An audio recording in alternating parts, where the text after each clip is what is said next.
Silakan Bu Eli. Ya, baik Bapak Ibu, untuk acara selanjutnya kita akan memulai untuk memperkenalkan buku baru yang akan disampaikan oleh Bapak Ustadz Asrizal Al-Hasani. Pada Bapak Ustadz kami persilakan. Syukran Bu Eli. Ya, Bismillahirrahmanirrahim. Assalamualaikum warahmatullahi wabarakatuh. Waalaikumsalam warahmatullahi wabarakatuh. Alhamdulillahirabbil alamin. Wassalatu wassalamu ala asrofil anbiya'i wa mursalin wa ala alihi wa ashabihi ajma'in amma ba'du. Qala Allah Ta'ala fil Qur'anil Karim, a'udzubillahi minasyaitonir rajim. Bismillahirrahmanirrahim. Walaqad yasanal Qur'ana dzikri fahal min dzakir. Qala Nabi sallallahu alaihi wasallam, khairukum man ta'allama al-Qur'an wa 'allama. Sadaqallahul azim, sadaqan nabiyul karim, wa nahnu ala zalika minasyahidin wa syakirin, walhamdulillahi rabbil alamin. Pertama-tama, marilah selalu kita bersyukur pada Allah Subhanahu wa taala yang tiada henti memberikan rahmat dan nikmat-Nya kepada kita semuanya yang sampai saat ini kita masih nikmati. Allah berikan kita nikmat Islam, Allah berikan kita nikmat iman, Allah berikan kita nikmat sehat badan, Allah berikan kita nikmat panjang umur, sehingga kita dapat berjumpa bersama-sama di sini. Dan Allah berikan kita nikmat yang tidak Allah berikan kepada semua orang, yaitu mentadaburi Al-Quran, mencintai Al-Quran. Nikmat ini sangat spesial, karena hanya diberikan Allah kepada orang-orang yang dikehendakinya, orang-orang tertentu. Dan insya Allah, kita berdoa semoga kita yang ada di sini termasuk satu di antara orang yang dikehendaki oleh Allah. Dan itu kita selalu bersyukur dan bersyukur. Alhamdulillah. Ya, kita dipanggil oleh Allah nanti dengan panggilan amdan syakuran, hamba yang pandai bersyukur.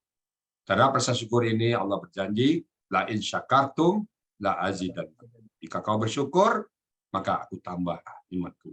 Jadi kalau kita bersyukur dapat satu huruf A, alhamdulillah ya Allah. Tadi yang nggak tahu A, sekarang udah tahu A, apakah Allah tambah dengan pemahaman yang lain. Alhamdulillah ya Allah, udah tahu kata kerja lampau, tadi nggak tahu. Alhamdulillah, Allah berikan pemahaman tentang ayat lain nanti. Karena Allah berjanji, Ar-Rahmanu alamal Quran. Aku yang menjaga Quran kepada kamu nanti, kata Allah. Kita bersyukur. Selawat beri salam tidak lupa kita sampaikan kepada junjungan kita, Nabi besar Muhammad Shallallahu Alaihi Wasallam. Beliaulah orang yang sudah mempraktekkan semua ayat-ayat Allah. Beliaulah sudah mengamalkannya, dan beliau adalah Al-Quran berjalan. Kalau kita cinta beliau, otomatis kita cinta kepada Al-Quran. Karena Al-Quran dan beliau selaras. Dan kita berharap nanti kelak di Malaysia jumpa dengan beliau. Nah, beliau sangat mencintai umat. Itu terbukti dari detik-detik beliau yang meninggal, kita yang diingatnya. Umati, umati, umati. Sampai 3 kali. Beliau berwasiat, umatku, umatku, dan umatku. Begitu bangkit dari kubur, tahu beliau bahwa hari itu hari berbangkit, pertanyaan pertama apa? Lagi-lagi, umatku mana Jibril? Umatku mana Jibril? Jadi umatku. Dia memikirkan umat. Wajar. Kita sebagai umatnya memikirkan juga beliau ada cinta kepada beliau. Dan apapun yang beliau lakukan merupakan sebuah contoh teladan bagi kita semua. Dan kalau kita berharap di Jauhil Hisab, jumpa dengan beliau, keluarga beliau, sahabat-sahabat beliau, dan kita bersama-sama dengan rombongan beliau masih ke surga Allah. Dan di surga kita juga berdoa sama Allah agar kita bisa bertetangga dengan beliau. Loh, kok tinggi amat cita-cita kita, kok tinggi amat keinginan kita, apa boleh buat? Cinta sudah tidak bisa lagi didustakan. Ya, modal kita cuma satu, Pak, mencintai Al-Quran. Kita senang bersama Al-Quran. Bapak-bapak senang bersama Al-Quran itu bukan sebuah kebetulan. Perjalanan panjang saya, orang saya ajak baca Quran 5 menit, tadinya menggebu-gebu bicara agama, begitu diajak ke Al-Quran, langsung merah padam mukanya dan pergi. Agama senang nih, bicara agama, kebaikan ini, kebaikan itu, kebaikan itu, dia bergebu-gebu bicara agama. Begitu dia alihkan sedikit topik ke Al-Quran, muka merah, langsung kabur. Jadi Al-Quran itu belum apa ya, Al-Quran betul-betul sangat-sangat spesial, very important person. Orang yang senang dengan Al-Quran betul-betul luar biasa. Mudah-mudahan Bapak-Bapak yang hadir sekarang semua adalah orang-orang pintar. Baik Bapak, masih dalam rangka sosialisasi materi baru Bapak Ibu ya. Saya membagi materi, kalau minggu kemarin saya bicara tentang bagaimana perjalanan metode Al-Asani ini, saya sekarang bicara isi. Isi ada dua. Saya bicara satu analisa non materi, satu dan materi. Barat orang mau pergi perang, Pak, saya pakai strategi dulu. Kita pakai analisa SWOT dulu. Karena saya dulu orang kantoran pakai analisa SWOT. Strength, weakness, opportunity, dan threat. Apa kekuatan kita? Apa strength dari metode Al-Asani? Jadi kita coba strength-nya apa, kekuatannya apa. Jadi saya mencoba ibarat berjalan, Bapak macet di satu jalan, katakan di Jalan Sudirman Bapak macet. Kalau kita masih di jalan di atas aspal, kita nggak tahu penyebab macet 5 km ke depan. Kita nggak tahu ada apa. Tabrakankah, ada demo kah, atau ada pohon tumbang, kita nggak tahu, Pak. Tapi kalau kita naik sedikit pakai drone, kita naik ke lantai 3, lantai 7 sebuah bangunan, oh ternyata ada tabrakan. Oh, ada pohon tumbang. Jadi kita bisa memperkirakan. Jadi kita naik ke atas. Jadi saya di sini saya bicara dulu, kita lihat Quran secara utuh dulu. Karena itu bedanya metode sebuah metode dengan metode lain itu bagaimana visi dan misi dari seorang penyusun metode. Nah, Bapak saya ajak dulu bicara analisa SWOT, strength dulu. Di mana letak kekuatan dari sebuah metode? Nah, saya hanya bicara metode Al-Asani. Di mana kekuatan? Pertama, kekuatan kita ada, boleh Bapak catat ya, gunakan kekuatan ini sebaik-baiknya. Ibarat kita perang, senjata kita apa ini? Oh, kekuatan kita jarak jauh. Kita bertempur dengan musuh jarak jauh. Oh, senjata kita jarak dekat, kita menyerbu. Atau dengan jumlahnya pasukan kita banyak, atau kekuatan kita ada di udara, kita perang lewat udara. Oh, kekuatan kita ada di laut, kita perang lewat laut. Kekuatan kita digunakan semaksimal. Nah, kekuatan-kekuatan kita ini yang saya sampaikan Bapak-Bapak ini, supaya Bapak bisa memanfaatkan sebaik-baiknya kekuatan. Saya dalam perjalanan waktu saya lihat mana. Nah, pertama, Bapak-Bapak, Ibu-Ibu ya, pertama kekuatan kita ada di offline. Saya taruh paling pertama di atas. Kenapa di offline? Saya sebagai pemateri, saya nggak mau bilang terus terang Bapak, saya nggak mengatakan Bapak adalah murid saya, nggak. Saya tetap mengatakan peserta. Karena takut saya mengatakan murid atau murid guru, takut saya karena rasanya jabatan guru itu bagi saya masih berat. Ya. Jadi selalu saya buat pemateri. Bapak lihat ya, belajar pemateri Rizal, ilmi pendamping. Tidak saya sebut guru Rizal, enggak, takut saya Pak. Jadi pemateri. Nah, pada saat ini yang saya rasakan sebagai pemateri kekuatannya ada di mana? Satu adalah offline. Apa yang saya peroleh dari offline? Pada saat belajar offline, Bapak-bapak, Ibu-ibu betul-betul full bisa saya damping. Bagaimana cara menulis huruf Al-Quran itu, bagaimana cara menyambungnya, karena bisa jadi di offline, di online itu nggak kelihatan. Bapak menyebutnya daraba, darabu. Tapi cara menyambungnya belum pas. Nah, di offline itu kelihatan. Jadi kekuatan offline itu betul-betul kekuatan utama kita. Artinya apa? Bapak-bapak, Ibu-ibu peserta Al-Asani usahakanlah ikut offline. Ini bukan promosi Bapak Ibu, ya itu yang saya rasakan sebagai pemateri. Pada saat offline itu terasa. Di mana kelemahan Bapak Ibu, karena bagaimana melihat tulisannya, insya Allah, oh ini bisa, ini nggak bisa, ini bisa, ini bisa. Terasa, jadi ada chemistry pada saat offline itu. Jadi kekuatan utama metode Al-Asani ada di offline. Makanya kemarin saya dengan Bu Meli, gimana Bu ya, supaya ini siap, karena saya itu kekuatan utama kita di situ. Kalau kekuatan utama ibarat dalam perang, strategi perang, kekuatan utama di udara ya pesawat tempur diperbanyak. Di darat ya kubu-kubu benteng-benteng diperkuat. Nah, kita memperkuat offline kita dengan fasilitas yang ada sehingga bisa menampung peserta kita nanti insya Allah triple A itu bisa menampung 30 sampai 40 setiap peserta. Jadi kita usahakan manfaatkan sebesar-besarnya kekuatan kita. Itu pertama, kelas offline. Manfaatnya banyak sekali. Jadi Bapak bisa bertanya langsung, bisa berhadapan langsung. Memang kalau offline sekarang kan misalnya offline dulu belajar langsung. Dulu orang-orang sahabat-sahabat ataupun tabi-tabi itu belajar Pak. Kalau kita sekarang jalan kaki Pak, Jakarta Surabaya. Mereka dari daerah-daerah Yaman jalan ke Madinah jalan kaki Pak. Kalau kita sekarang saya bayangkan Jakarta Surabaya jalan kaki. Itu hanya untuk mendapatkan satu huruf aja Pak. Nanya satu huruf. Mereka sudah bersyukur bolak-balik Jakarta Surabaya hanya mendengar 1 KKL. Bagi dia sudah terbayar capaiannya, terbayar pengorbanan. Hanya 1 guru. Jadi offline itu merupakan kekuatan utama kita. Jadi yang pertama. Yang kedua, di offline, di online, Pak, ketemu langsung. Saya melihat beberapa material lain itu diajarkan lewat aplikasi, diajarkan lewat voice note dan sebagainya. Nah, ini kita ketemu langsung. Jadi bapak-bapak bisa bertanya langsung kepada kita apa persoalannya. Oh, ini gimana cara memahaminya, gimana caranya. Dapat dialog langsung. Itu merupakan kekuatan kita. Jadi artinya apa? Bapak usahakan tetap masuk ke online, ke kelas tetap dan bertanya.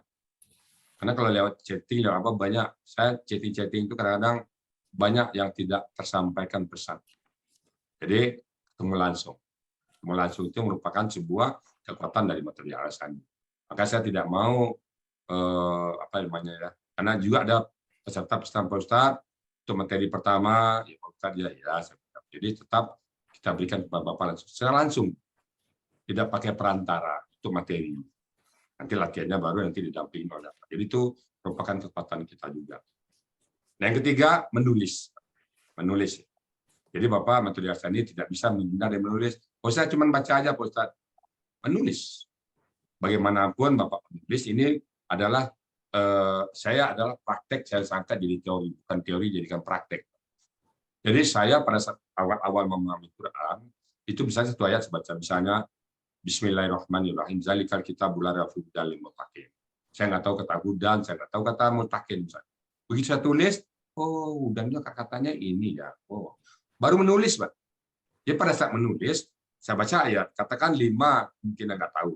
Pada saat ditulis, Pak, 2 sudah terpecahkan langsung, Pak. Saat ditulis, ini pengalaman, Pak.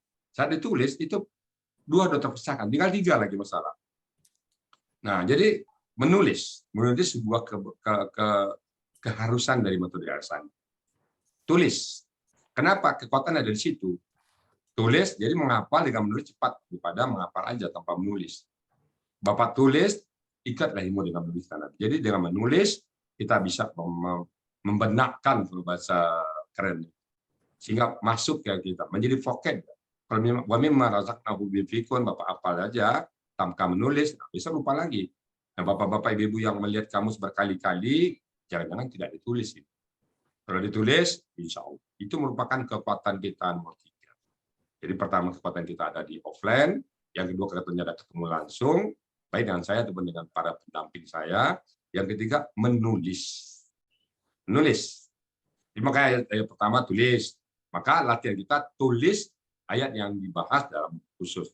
Nah, menulis ini saya promokan sekarang, saya dapat kiriman dari Ibu Farida Nurlaila. Beliau sudah menulis, Pak. Dia kirim saya terima tanggal 3-4 April. Tulis, Pak. Bapak-bapak Ibu yang mau menulis, silakan juga nanti kirim saya. Ini menjadi inventarisasi dari metode alasan. Nah, ini ya, tulis. Itu metode tulis. Nah, ini, tulis ya. Menulis sebuah kekuatan kita. Jadi Bapak Ibu jangan menghindar dari menulis. Nah, saran saya bagi Bapak yang masih tertatih-tatih menulis, tulis pertama, laminating. Latihan terus menulis, bulan kedua coba perhatikan perbedaannya. Terus bulan ketiga, bulan keempat, dan seterusnya. Satu saat Bapak Ibu kan sampai kepada titik Bapak nyaman menulis. Kalau sudah nyaman Bapak menulisnya, tidak lagi banyak melihat Quran atau baca sendiri sedikit, tulis, Bapak sudah masuk kepada zona memahami Al-Quran. Percayalah, Pak. Tulis ya. Itu kekuatan kita yang ketiga. Yang keempat, kekuatan kita adalah dalam bahasa Indonesia yang gampang dipahami. Maka saya tidak mau memakai istilah-istilah fil madi, fil mudhari, fil amar, isim, mudhaf ilaih. Kita usahakan menghindar di situ. Dulu pernah ada satu orang masuk ke saya, Pak. Pak Ustadz, tambahin dikit dong KKE dalam kurung fil madi. Enggak. Dan dia janji, Bapak buat bukunya, saya sponsor semua. Saya nggak mau. Biarlah tetap KKL, biarlah tetap itu huruf sia, biarlah tetap dia namanya 4 poin. Supaya gampang dipahami. Dan semuanya dalam bahasa Indonesia yang gampang dipahami. Kita bisa didialog. Bahasa Indonesia saya sampaikan sebenarnya itu sudah merangkum juga, karena Al-Quran itu bisa dianalisa, Pak. Ayatnya kenapa begini, kenapa begitu. Kalaupun kita salah dari Islam mau ngomong, Pak, paling salahnya terikat dengan ayat kita. Kalaupun salah kita dalam memastikan ini, katakan Ibu pola, toh artinya nggak akan beda. Kalau pola itu banyak pendapat, nanti begini pendapat begitu. Makanya kalau beda-beda pendapat, saya tetap menghargai pendapat orang itu, tapi ini pilihan saya ini. Jadi bahasa Indonesia yang benar. Jadi sehingga Bapak bisa memahami, oh ini pelaku, ini kata benda pelaku aktif, tunggal, ganda, jamak. Nah, saya usahakan ada beberapa yang belum bisa saya bahasa kayak huruf jer. Saya belum bisa mencari bahasa Indonesia-nya apa ini. Nah, memang kita berani berbeda dengan yang lain, Pak. Karena bagaimana, Pak ya? Sejarahnya bahasa Indonesia ini saya coba melihat beberapa metode. Metodenya A, metode B, metode C, metode D. Kok beda-beda? Di sini namanya huruf, sana ini namanya kata kerja. Di sini namanya lain lagi, namanya lagi. Nah, di sinilah saya bilang, oh kalau gitu saya bisa juga membuat satu metode, menyusun dengan bahasa saya sendiri. Saya juga dialog kemana. Jadi kalau di tempat lain istilahnya begitu, di sini begini, ya nggak masalah saya. Itu tetap di sini silakan. Saya tidak berani menyalahkan itu pendapat orang. Kenapa? Saya begitu benar juga. Nah, cuma pilihan saya itu di situ silakan. Di sini ini istilahnya. Kalau itu metode Asani, ini loh istilah. Nah, kalau Bapak belajar tempat lain, itu istilah lain nggak apa-apa. Saya nggak larang. Tapi pada saat di sini, tolong presentasikan bahasa Al-Asani. Itu aja, Pak. Jadi pakai bahasa Indonesia. Saya nggak kenal mudhaf ilai, kita nggak kenal huruf apa namanya mubtada, mukhabar. Kita udah belajar ya. Supaya gampang dipaham. Itu bahasa Indonesia itu kekuatan kita. Bahasa Indonesia kekuatan kita. Kemudian berikutnya saya melihat kekuatan kita ada di analog. Bapak-bapak, ibu-ibu, saya coba membangkit analog Bapak. Bahasa Indonesianya bagaimana ini? Bahasa Padangnya kadang-kadang, bahasa Minangnya sedangkan coba lihat. Jadi itu analog membantu. Misalnya kalau dalam ada bahasanya gigit jari. Bagaimana menterimakan gigit jari? Nah, bahasa Indonesia kan juga ada gigit jari. Oh, gigit jari. Gigit jari artinya apa? Bahasa Indonesia. Oh, dalam Al-Quran gigit jari itu menahan marah. Bedanya itu aja. Atau huruf sia. Padahal juga ada huruf sia. Beberapa hari, daunnya hilang. Ada lagi yang di Sunda itu analog itu memudahkan Bapak dalam ini Al-Quran. Itu saya rasa juga merupakan sebuah kekuatan. Analog. Kemudian kekuatan berikutnya ada di soft kompetensi.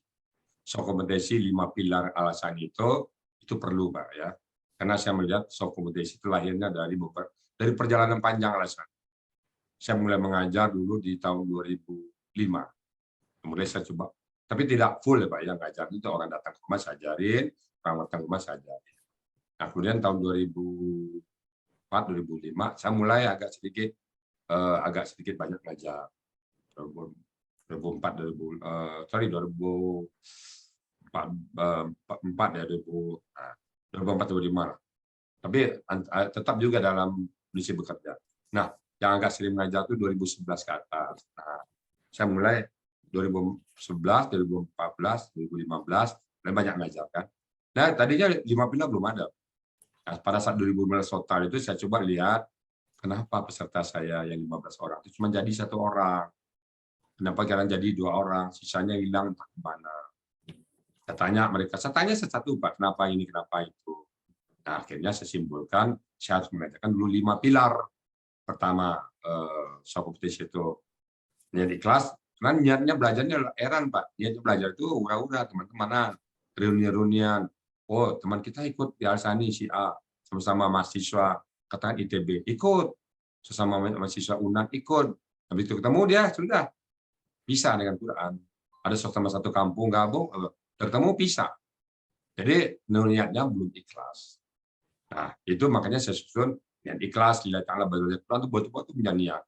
Kemudian sering bertobat, karena dalam perjalanan waktu minggir satu-satu. Awalnya gebu-gebu, habis itu hilang. Nah, setelah terlihat, oh ternyata hobinya masih banyak. Masih hobi main bola, masih hobi nonton GP, masih hobi macam-macam lah. Oh itu, saya harus tobat ya, karena itu membuang-buang waktu. Kemudian ada lagi belajar kiat, tapi begitu ada halangan, mental belajarnya. Oh, ajat belum kuat ini. Nah, kemudian yang keempatnya, saya mengatakan, kok susah amat. Saya yakinkanlah bahwa Quran itu mudah.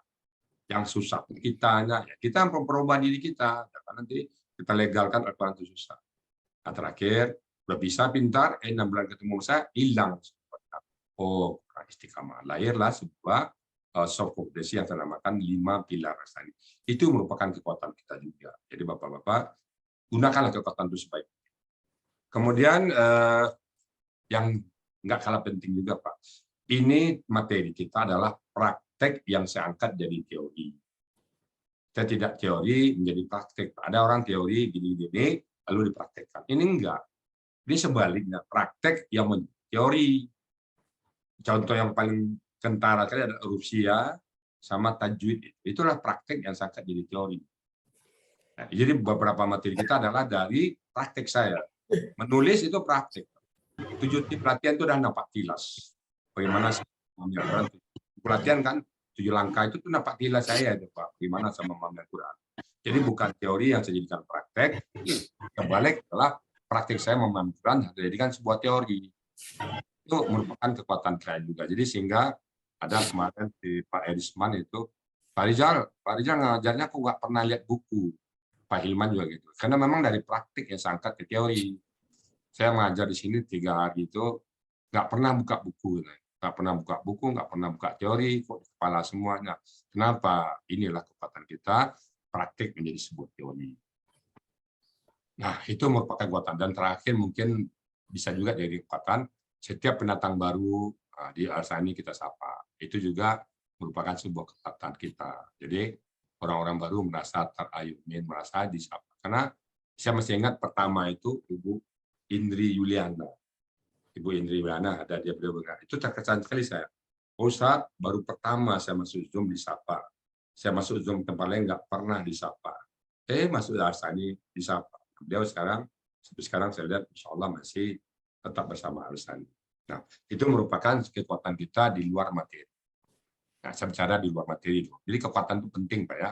Jadi terutama pendamping-pendamping kami nanti, kekuatan-kekuatan ini kita usahakan pada saat mendelivery kepada peserta kita jiwain. Itu non materi. Nah, bicara materi, kekuatan kita pertama ada di 4 poin kata kerja. Setiap ketemu kata kerja, sekarang kita buka materi. 4 poin. 4 poin itu merupakan kekuatan. Jadi Bapak Ibu peserta Al-Sani, kalau betul-betul dikuasai 4 poin. 4 poin. Apa saja 4 poin itu ibarat menu spesial. Pertama, bentuk kata kerja. Kita tahu bentuk kata kerja itu 3. Kerja lampau, sebenarnya secara prinsip 2. Kata kerja lampau dan kata kerja sekarang dan datang. Hanya 2 itu sebenarnya. Filosofi kata kerja itu 2. Adapun kata kerja perintah itu hanya turunan dari KKSAD. Arti turunan apa? Pada saat kita paham KKSAD, Bapak Ibu yang baru nih, pada saat Bapak Ibu paham KKSAD, maka pahamlah KKP. Nah, kalau KKP belum paham, berarti KKSAD-nya belum kuat. Nah, jadi kenapa KKSAD dirubah jadi KKP ada formulasinya? Kita syarat dengan formulasi. Maka metode kita selalu memakai formulasi rumusan. Kenapa? Saya nggak tahu juga karena jiwa matematik yang mengalir di darah saya buat ini sama dengan ini tambah ini. Misalnya menerjemahkan kemarin lijadi dan na ditambah wajah tambah jadidna tambah na pakai rumus. Jadi semuanya pakai. Jadi Bapak-bapak Ibu pada saat menerjemahkan ingat rumus-rumus itu. Jadi KKSAD, KKP ada rumus. Maka selalu dengan pertanyaan Pak Adil itu membantu sekali dalam mensosialisasikan. Di 4 poin Pak kekuatan kita. Jadi Bapak Ibu, ini pilar utama Al-Quran. Dulu saya taruh di tengah, sekarang saya taruh ke depan. Kalau ada yang bertanya kenapa taruh ke depan, itulah jiwanya. Jadi ibarat kita membuat sebuah rumah, maka strukturnya utama dulu. Kita belakang bicara taman, kita belakang bicara bicara perabot, kita bicara bangunan utama. Jadi bangunan utama Quran itu Pak adalah kata kerja. Bapak catat. Jadi kalau dengan kata kerja kita fix. Karena dalam kalau kata benda ataupun burung nanti Bapak bisa beda-beda pendapat. Tapi dengan kata kerja saya mengatakan pasti akan beda. Jadi kata kerja 4 poin, Mohon betul-betul dipahami. Ya. Nah, mungkin nanti yang kedua juga adalah huruf sia. Jadi kalau kata kerja, Bapak pahamin bentuk, pelaku, akar kata dan pola, plus huruf sia, sama huruf sia, bagaimana dikali huruf sia, maka semua kata kerja insya Allah Bapak pahami. Dengan dibantu kamus Mahmud Yunus dan Munawir. Jadi itu kekuatan kita yang pertama. Dari segi materi ya. Nah, jadi semua peserta acara ini berharap saya, makanya 4 poin ini selalu saya bantu. Dan juga pendamping-pendamping saya harapkan mulai dari Pak Mulyana, Husen, Pak Purnel, Pak Joko, 4 poin itu betul-betul setiap peserta dikenalin bagaimana kemampuan mereka. Kalau ada yang masih ragu ditanya saya, standar saja. Saya buka, coba uraikan oleh Ibu Eli Balikpapan, kata yunfikuna. Mana ya Pak Ustaz ya? Pertama yunfikuna, ada interval waktu, nah, itu perlu diberikan review lagi. Tidak perlu interval waktu. Yunfikuna, kaki sade, pelaku hukum, akar kata nafkah, pola afan. Kenapa apalah masuk? Menjiwahi. Jadi bagi bapak-bapak, kalau misalnya nanti di kelas, oh kok 4 poin masih sulit saya, minta ke pendampingan diuraikan lagi 4. Karena ini pilar utama. Mulai dari Al-Fatihah sampai Qul a'udzu birabbil nas, 4 poin ini ketemu, Pak. Jadi jangan lupakan 4 poin ini. Jadi utama ini ibaratnya menu utama. Menu utama. Jadi bapak-bapak, ibu-ibu nanti kalau misalnya ragu masih 4 poin, bertanyalah kepada pendamping. 4 poin menu utama. Nah, itu jiwanya Pak ya. Jadi saya taruh ke depan, kenapa? Ini lebih. Kalau kita ketemu kata benda, kata benda dan huruf, belum ada tindakan. Coba contohnya. Ayat Al-Baqarah, Bismillahirrahmanirrahim. Alif Lam. Belum ada kata kerja. Hanya Allah yang tahu. Zalikal kitabul la raiba fihi takin. Belum ada kata kerja. Sebenarnya dia berita biasa. Demikianlah Al-Quran, tiada keraguan dalamnya petunjuk takwa. Nah, pada saat ada kata kerja, alladzina yu'minuna bil ghaib. Nah, baru ada orang-orang yang mereka beriman. Oh, baru ada action plan lain. Nah, makanya kita utamakan kata kerja. Ya, kata kerja dulu. Bentuk, laku, akar kata dan pola itu penting. Maka pada saat yang pertama di kelas offline ini kita benahi. Di kelas online juga ini dulu yang pertama. Jadi alasannya mengutamakan kerja. Oh, ada pun materi lain huruf dulu ya, nggak ada masalah. Adapun materi lain dulu dia kata benda silakan. Saya udah berpikir panjang. Tadinya kita kata benda Pak. Tadinya istilahnya ikut yang lain, tapi setelah saya pikir-pikir lama, oke, kita reformasi, maka kata kerja lah. Setiap kalimat ada 3 komponen. Pertama kata kerja, yang kedua kata benda, yang ketiga saya tempatkan kata kerja di yang tempat. Jadi mulai saat ini dengan adanya pedoman buku baru ini, buku yang lama saya tarik semuanya. Tarik dan dianggap tidak berlaku lagi. Inilah pedoman kita. Pak ya, kata kerja. Ya, kata kerja yang 4 poin. Nah, kemudian setelah ketemu kata kerja, kekuatan ini kekuatan dulu. Yang kedua, kekuatan kita di materi ada di mencari akar kata. Mencari akar kata itu merupakan kekuatan kita. 6 langkah. Jadi yang saya bilang kekuatan kita ini, tolong betul-betul dipahami. Bagaimana cara mencari akar kata? Cara mendapatkan 3 huruf. Karena akar kata 3 huruf. Bagaimana cara mendapatkan 3 huruf itu? Nah, ada rumusnya. Buang rumus kata benda, buang rumus kata kerja, buang rumus pola, buang huruf yang menempel di depan, buang kata ganti yang ada di belakang, buang huruf alif, waw, dan ya, dan lebih 3 huruf. Itu kekuatan kita. Jadi akar katanya apa ini? Oh ini. Awasawa iki. Oh, asap. Kita tahu langsung. Jadi tahu langsung kenapa akar katanya dibuang semuanya. Berapapun hurufnya, nah lihat. Bagaimana cara mencari kata? 6 poin. Buang tanda kata benda, alif lam, mamimu, tamar buta. Buang rumus kata kerja. Kata lampau dibuang, kata sekarang kata datang dibuang. Buang huruf yang menjadi pola, ista dibuang, ita dibuang. Buang huruf yang nempel di depan. Buang kata ganti yang nempel di belakang. Buang alif, waw, dan ya. Itu kekuatan kita. Jadi yang saya sebut kekuatan ini, agar bapak-bapak, ibu-ibu betul-betul fokus di situ. Itu betul-betul dikuasai. Nah, Yang ketiga, kekuatan kita ada di huruf sia. Huruf sia, Bapak Ibu, mungkin saya berani mengatakan, Bapak Ibu tidak menemukan di tempat lain. Bahkan saya lihat di seluruh dunia pun huruf sia ini hanya ada di kitab. Saya menemukan kaidah huruf sia ini dalam bahasa lain di buku kitab kuning, Pak. Lebih dari 40-an, Pak. 50 mungkin, lebih. Dan saya tidak paham apa yang dimaksud dengan huruf sia ini. Nah, saya coba menjabarkan langsung dari Al-Quran. Nah, jadi huruf sia ini teori lahir dari saya sendiri. Nah, kalaupun sama dengan teori lain, saya lihat kemarin ada videonya ini, itunya, itu sudah sama. Memang begitulah. Tapi saya tidak punya literasi untuk huruf sia. Kecuali alif, waw, dan ya. Dan dari anak diskusi, Bi, huruf sia ini begini, Bi. Karena dia sudah tahu dia huruf ilat, saya sebut huruf sia, ini huruf sia, Bi. Ada gini, ada gini, ada gini. Dikasih clue saya. Nah, dengan clue itulah saya cari. Akhirnya saya terlahirkanlah sebuah kaidah huruf sia yang 1 huruf, yang 2 huruf, dan yang 3.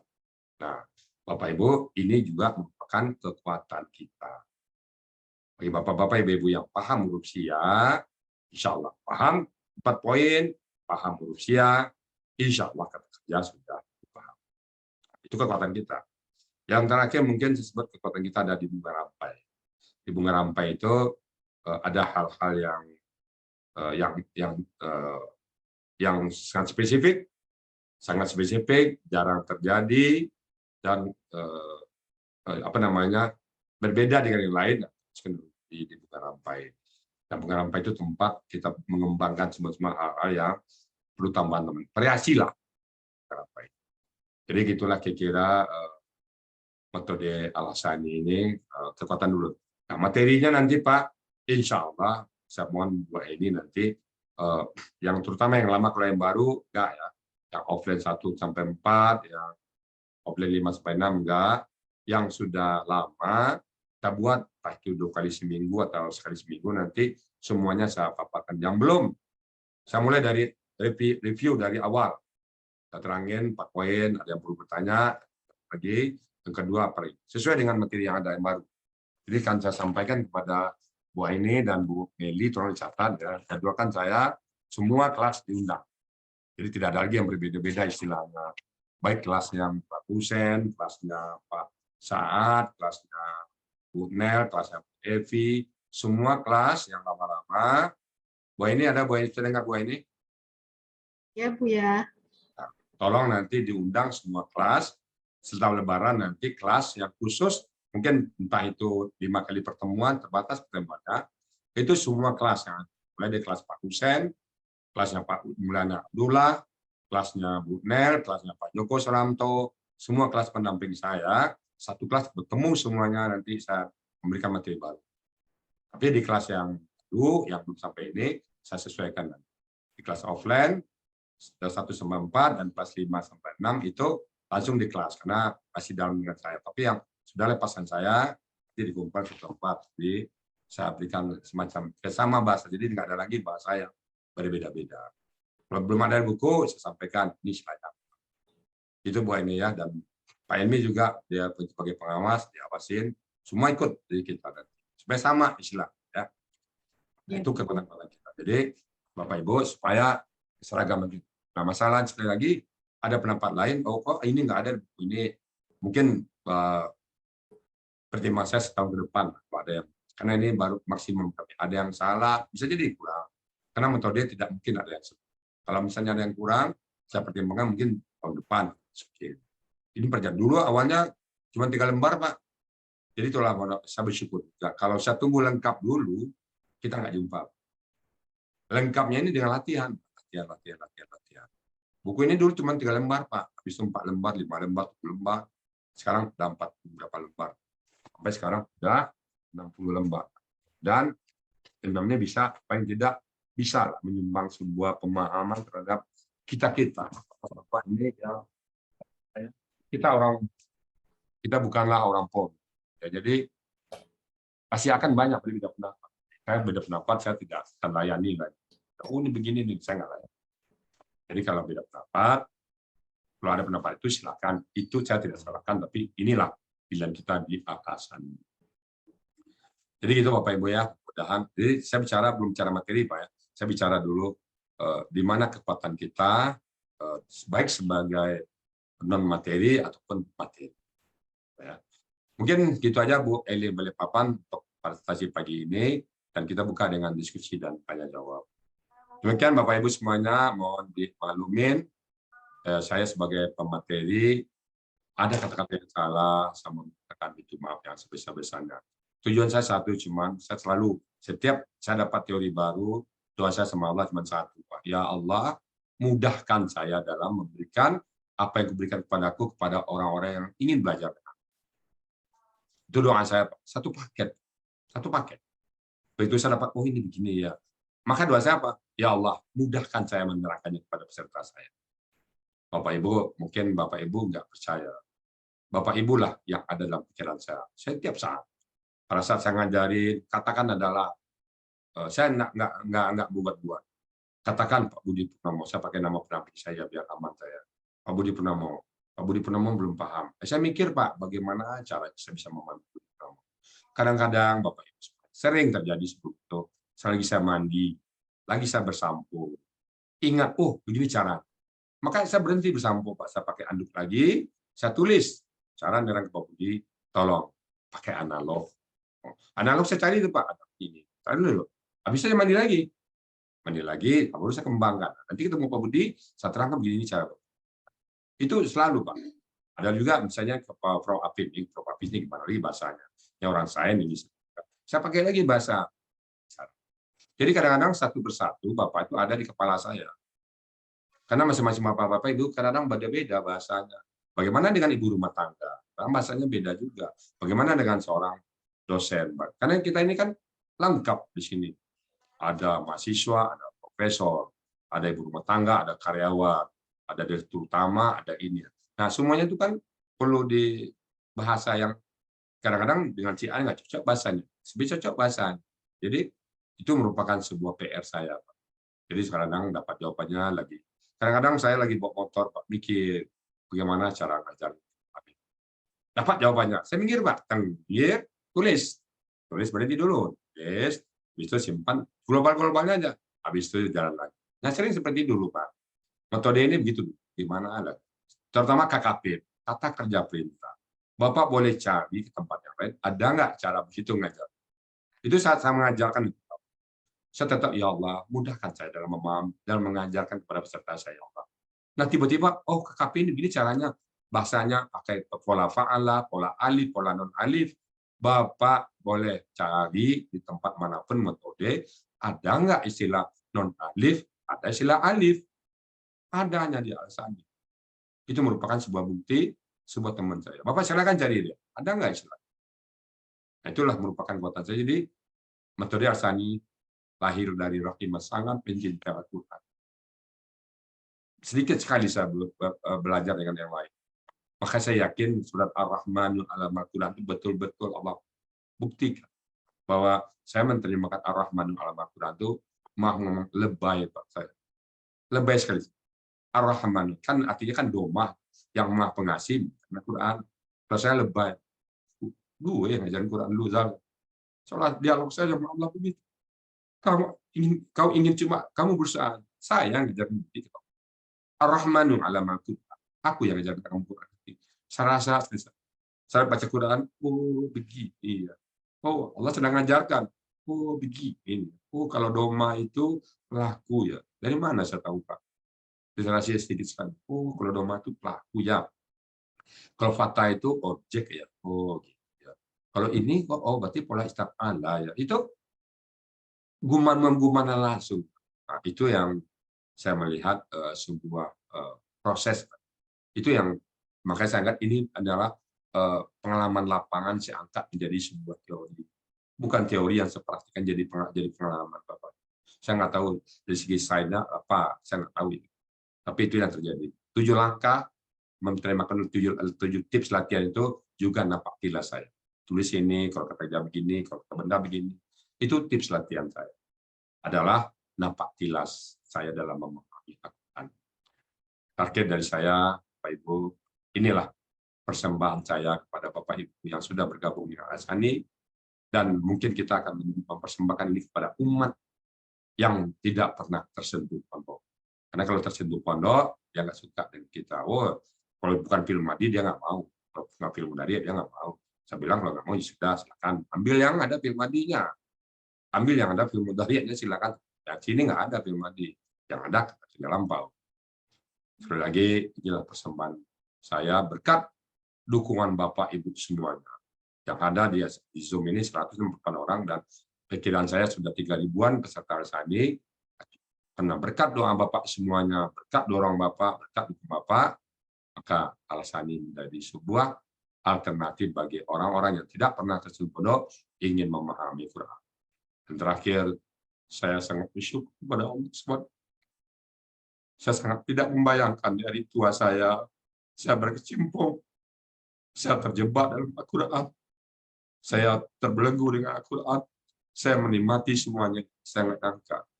Sebelumnya saya akan menyangka hari tua saya, pagi saya di Bangkok, siang saya di Jakarta, sorenya saya ada di Surabaya, malamnya pergi lagi ke Brunei. Itu yang terbayang saya pada saat saya aktif dulu. Tetapi takdir Allah katakan lain. Kamu nggak pantas seperti itu. Kamu harus ngajar Quran.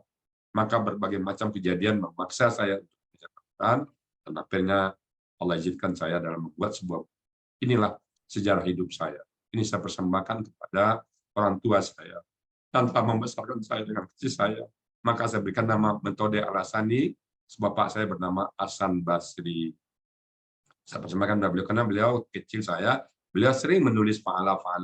Cuman beliau tidak orang yang tidak bisa mengajarkan, dia untuk diri sendiri. Nah, mungkin dia berdoa, saya nggak tahu doanya. Satu saat anak saya ngajak, nggak tahu saya, mungkin doanya. Atau doa ibu saya mengatakan, kau nak, kau beruntung nanti nak, kau beruntung nanti nak, kau beruntung nanti nak. Nah, belum saya kayak saya nulis dia. Nah, mungkin itu yang saya rasakan. Satu lagi, ini adalah saya persembahkan untuk bapak-bapak ibu semua yang ada di sini, di mana bapak ibu adalah peserta saya.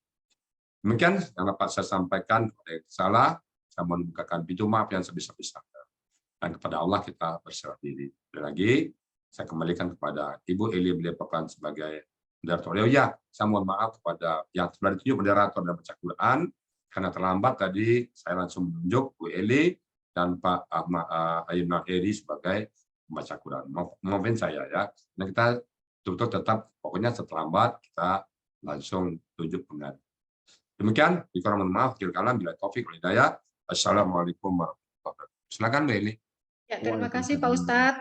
Demikian tadi uraian pengenalan buku materi baru yang disampaikan oleh Bapak Ustadz. Semoga kita bisa memanfaatkan buku tersebut.